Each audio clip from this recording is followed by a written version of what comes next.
You're listening to The Alex Jones Show.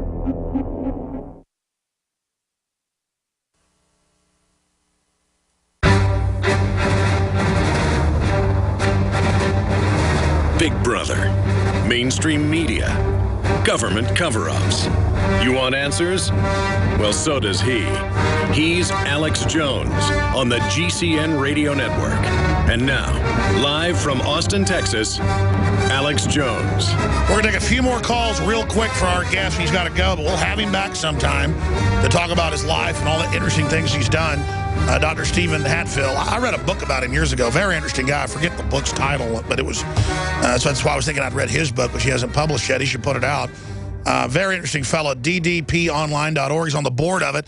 Doctors for Disaster Preparedness. Tell us about ddponline.org. I ran into this organization through a friend, and I really don't join anything, but I had a look at them. They're a bit controversial, but there were some very well-known scientists on their list. And DDP has sort of, for the last several years, really been looking at the data on man-made caused global warming. And some really distinguished people, Fred Singer, Dr. Fred Singer, Dr. Willie Soon, some very, very established scientists. And slowly, I went, I forget what I talked on the first time. I was asked to give a presentation. And I went to another meeting, and I started looking at the evidence for man-made caused global warming myself, and it was quite an eye-opener.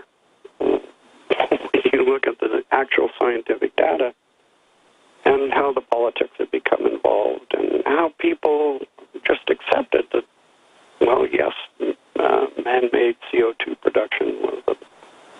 Anyway, I don't want to get into the climate debate, but I mean, bottom line, is man-made global warming happening?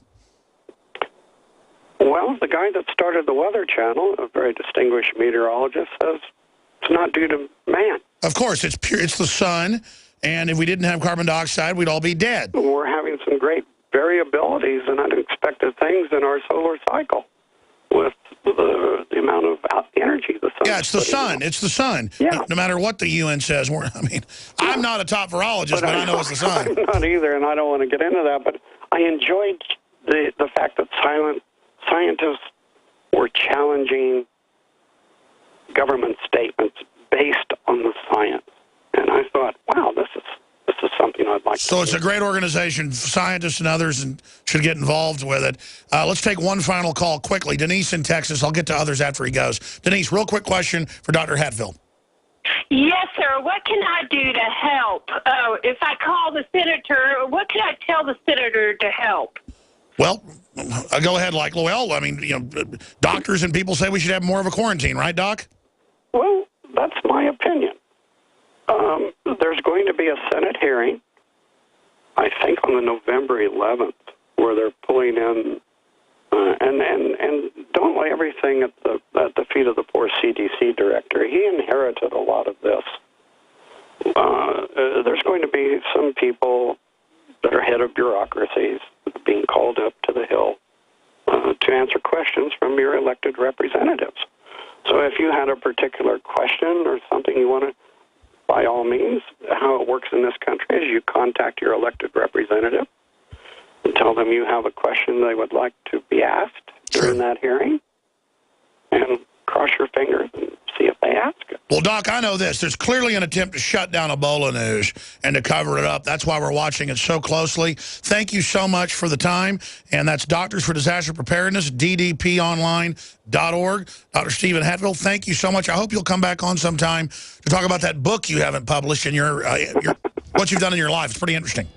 If I manage to stay alive in Africa, I will. Oh, so you're about to go to Africa? Yeah. Oh, wow. Well, let us talk to you when you come back.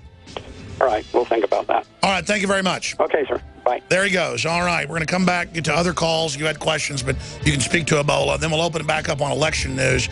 And we're just giving you different perspectives on Ebola from different well-known experts, okay? We'll be right back. Stay with us.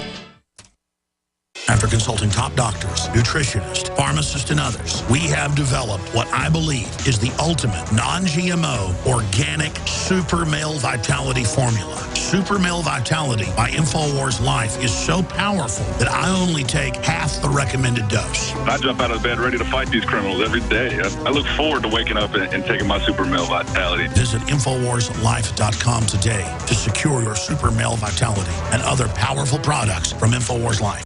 The government's Department of Homeland Security is buying up loads of ammo. At the same time, they're restricting civilians' rights to own and purchase firearms. Can you put two and two together? Infidel Body Armor can stop every round, including hollow points and .308 sniper rounds, is reasonably priced and fully legal. But for how long? Go to InfidelBodyArmor.com, spelled INFIDEL bodyarmor.com. Infidel Body Armor. Just won't quit. Another major health threat, this one in Toledo, Ohio, where everybody in the entire city has been told not to drink the water. Ohio's governor declaring a state of emergency. Did you know that the average person uses about 80 to 100 gallons of water at home every single day? If there's a water emergency, will you be prepared? Panicked residents forming long lines throughout the day. We're here at a supermarket in Toledo. You can see the shelves empty where water once was. To stay safe and healthy during a crisis, you must have access to safe, clean water. Water which will not be available at your local grocery store. There's a mad dash on right now to stock up on supplies. The ProPure Pro 1 G2.0 water filtration system is a must-have for every modern, independently minded household. Protect your family's safety during an emergency. Go to InfoWarsStore.com today to purchase your ProPure Pro 1 G2.0 water filtration system or call 1-888-253-3139. The experts are clear. Sunlight, purified water, healthy non-GMO food, and having a good attitude is essential to a healthy immune system. But I go further with Super Nascent Iodine X2 from InfoWarsLife.com. 50% stronger than our original and revolutionary Nascent Iodine formula, coming from a deep earth crystal source that no other supplier has. Most other forms of iodine come from seaweed in areas plagued by Fukushima and other contaminants. Not our iodine. It comes from over 200 million year old crystal salt deposits and is tested and proven to be completely pure. Visit InfoWarsLife.com today. See the informational videos. Read the information they're compiled. And for a limited time, when you use promo code NOW at checkout, you get an additional 5% off the entire family of InfoWarsLife.com products. Secure your Survival Shield X2 today at InfoWarsLife.com or call toll-free 888-253-3139.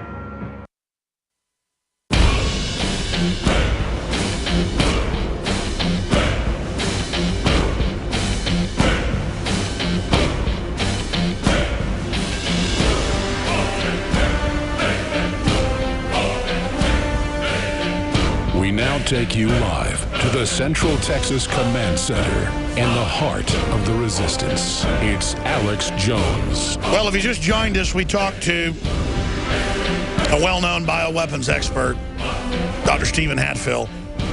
And I remember at the time, they tried to blame him for the anthrax. They tried to blame like 3 other people. They got another patsy. He then died in FBI custody, and they claimed he committed suicide with Tylenol. So I don't think Hatfield did it, and he was won in court $5.6 million. I mean, I don't want to be accused of something sometime, and then 14 years after it's found that I wasn't involved, people are, saying I did it. Now, caller, we didn't screen your call. You could call in and say that if you wanted to. It's just that I don't want to.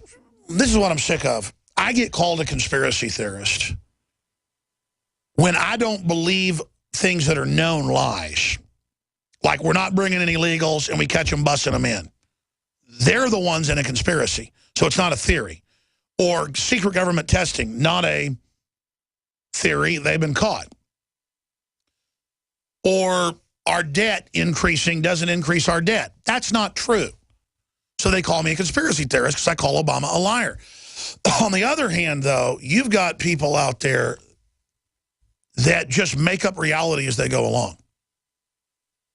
and just make stuff up. And I've been such a victim of it myself that I've got a little more careful over the years, even when I think something is going a direction, not to go there unless I can really prove it, because I've been on the receiving end of what you'd call real conspiracy theories that are just ridiculous. Like I'm Jeff Bridges, or I'm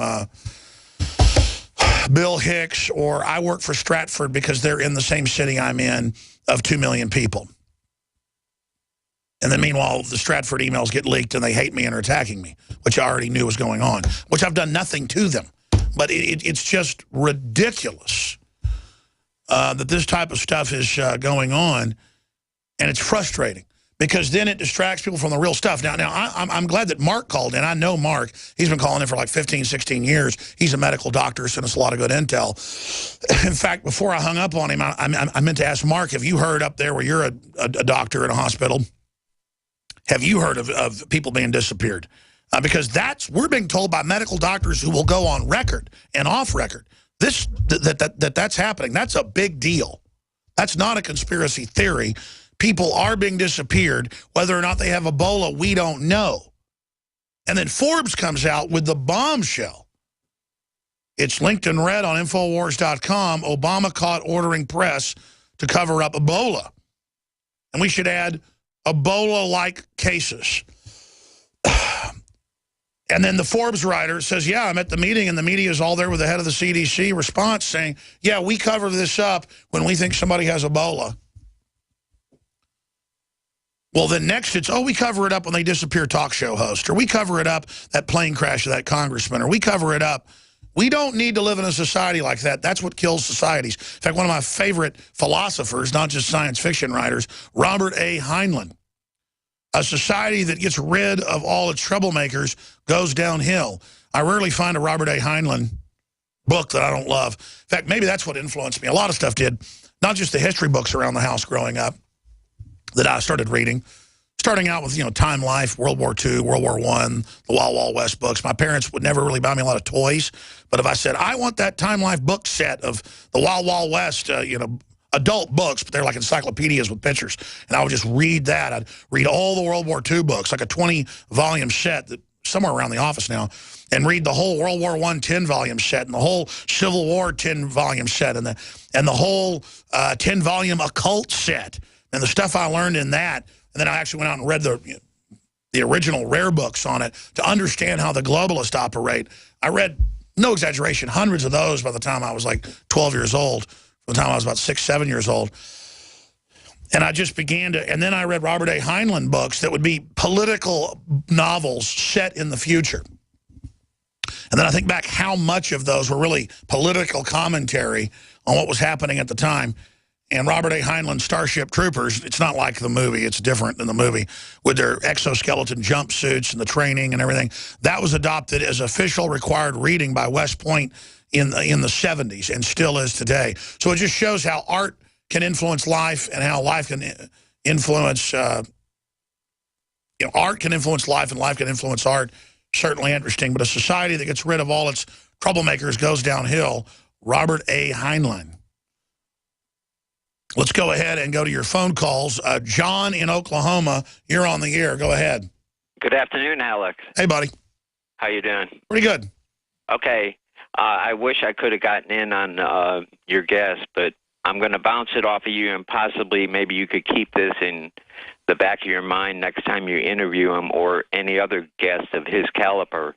My question is it possible for this virus to run parallel, because you have some DVM experience in your past, is it possible that this virus runs parallel to parvovirus? Well, that's an interesting question. I'm no virologist, but I try to study it all. They're worried it's going to merge or mutate because it's RNA-based, meaning very unstable, with other viruses, with the flu, with something else. And that's what governments have been trying to do, is not so much mutate this virus because it's unstable, but mutate it with another virus that's more stable. And again, I'm no virologist. I just read what they say. And listen, he just told you what the African response teams, with top Western scientists in there with them, have written in the handbooks. Don't touch people. They believe they're getting it from the skin. The virus is in the skin. and it gets into your skin. Obviously, you're getting